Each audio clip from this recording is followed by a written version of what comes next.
Our next presenters are going to be from the Utah region, and it'll be Phil first, and then Rod. Hi, I'm Phil. I'm an addict.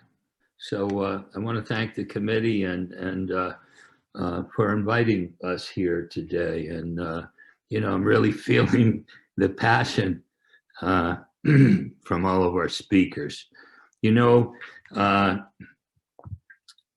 About a decade ago, and don't quote me on that, my first stint as the regional H&I chair for the state of Utah, um, you know, uh, the region commissioned me to put NA literature in all of our 26 county jails and our 2 state facilities. We have no federal facilities in the state of Utah. And we successfully did that. But what haunted me was that these sheriffs and these program coordinators were begging me to bring meetings into their county jails. The zonal forums were created as outreach so we could help each other, okay? And I remember one county in the state of Utah, Beaver County. It had less than 5,000 people living in it, and it had a county jail of 396 beds. So I've been haunted for years. I've been around a long time before the basic text got copyrighted, and I've been doing H&I work for a long time, way more than 3 decades. Anyway, I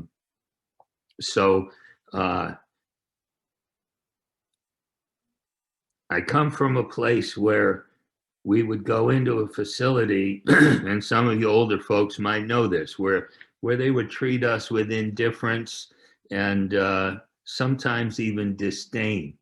And I just need to talk about how much the world has changed since then. It's amazing. So here I am a decade ago, say, don't quote me on the years. And these sheriffs are begging me to bring recovery meetings, narcotics meetings into their county jails in these rural areas. Okay, so that has haunted me for a lot of years. And the blessing of this pandemic, in March, I got a call from Wasatch County Jail up in Heber City. And they asked me if I would set up a Zoom meeting, if we could bring a Zoom meeting into their facility. So of course I called our area H&I chair immediately, and he's a very computer savvy guy. And not only did we set up Zoom meetings in the Wasatch County Jail, and we go in there every Monday night, and we have since late March, but also the Summit County Jail in Park City, Utah. So we go in there on every Saturday night. I think Wasatch was Monday night. So I can remember praying for years, wondering how, this fellowship will grow enough so we can help these sheriffs. They were literally begging, their programs coordinator, please bring a meeting into our facility. So this pandemic for this addict has been an unbelievable God incidence. Unfortunately, it hasn't happened on Phil's schedule. So much of being able to bring Zoom into these county jails is about having a relationship with the people on the inside. And, who's ever in charge, the sheriff, the programs coordinator, whoever that case may be, that person may be. So for this addict, it's about patience, because this is a slow process, okay? And being the good addict that Phil is, this is not happening on my time. It's happening on a higher power's time, of course. So, okay, it's going slowly. We are proceeding. We are establishing contacts in the Weber County Jail, the Davis County Jail, the Cache County Jail. And, and again, so much of who have served for so long, that it's so important that we get people that are committed, that are not going to give our fellowship a black eye, okay? People that are going to suit up and show up and that are dependable. And that old adage, 5% of the people doing 95% of the work. Well, it's a tough go in the state of Utah sometimes, but we're working toward it. So it's not proceeding at my schedule. So guess what? Well, how about we put NA literature in our facilities all over again? So at our last regional H&I meeting, the region again commissioned me to, once again, choice number 2, let's recommit to putting NA literature in all 26 of our county jails and our 2 state facilities. So, that's where we are at today. And it's so important. It's so important to say thank you to everybody in this fellowship who has made a difference. As you old timers know, words cannot describe how far we have come and how this world has changed and what a difference Narcotics Anonymous has made. The blessings in my life today, some of the greatest blessings I ever get, and they happen so often that Phil honestly expects them to happen. These God incidences where I will walk into a grocery store, I will walk into a restaurant. Now, this is before the pandemic, or I will run into somebody on a Zoom meeting, that spiritual circle that looks like Hollywood Squares.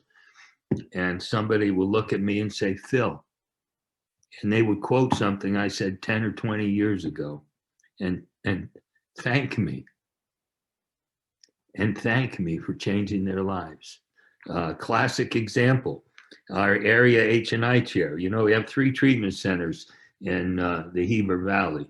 So Phil decided that it was time we got open. So this is not H&I. We got open NA meetings in these 3 facilities. So the first one was Chateau, and it took me 6 months to get through the bureaucracy of the place, and we finally got a meeting established. And then I went to the second treatment center, Aqua, and I walked in the foyer, and there it happened again. Phil, I remember what you said to me in the Wasatch County Jail 15 years ago. And that was one of my sponsees, who was our area H&I chair. So it took us 5 minutes to get an NA meeting in that facility. So there it was in living color. Somebody who in my past remembered something I said and thanked me for changing our lives. And that's what we do in this amazing, incredible fellowship. So, I've been doing jails and institutions, like I said, for way more than 3 decades. And I've also done the detoxes. The day that this addict forgets that desperation and that fear and that terror when I first changed my life is something I never want to forget. So for this addict, it's all about those trenches, and that's where I still live today. Anyway, this is not going as quickly as I would like it to go, but we are making headway, and we are carrying a message of hope and that promise of freedom. And, I'm so grateful for H&I and the people at this meeting today, the people giving of their time and being consistent. Okay, that's so important. That's so important. Being responsible and establishing relationships in these institutions. It's not easy. It's not easy. I remember 30 years ago when, if if the corrections officers didn't like, or they didn't like the pizza they just ate, they'd say, no meeting this week. That was it. Okay. So finally, we had to go to the judges way back when, and that's exactly what we did.